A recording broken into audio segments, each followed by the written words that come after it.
একটা অ্যানাউন্সমেন্ট আমি করে দিচ্ছি। মমতা বন্দ্যোপাধ্যায়ের জন্মদিন হিসাবে আমরা 5 জানুয়ারি আমরা পালন করে থাকি।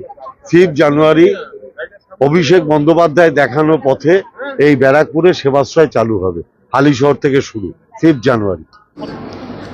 আমাদের মাননীয় সাংসদ অভিষেক বন্দ্যোপাধ্যায় যেটাই করে সেটা এক অন্যরকম সেবাশ্রয়।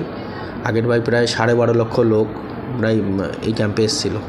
এইবারও মানুষের ঢল। এবার আগের বারের থেকে মানুষের চাহিদা যে এইবার আরেকটু সময় বাড়ানো হোক, কারণ এবার সময়টা কমানো হয়েছে, 7 দিন আছে।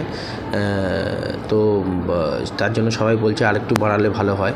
সাংসদ যেটাই করে সবার থেকে অন্যরকম। মানুষের জনপ্লাবন দেখা যাচ্ছে, কি বলবো? হ্যাঁ, প্রচুর লোক আসছেন, প্রচুর লোক আছে, প্রচুর রেফার কেস আসছে, প্রচুর আমরা হসপিটালে লোক পাঠাচ্ছি, যাদের প্রয়োজন আছে, খুব দরকার, সেগুলোকে আমরা যাদের যতটুকু সহযোগিতা করার করছি আমরা।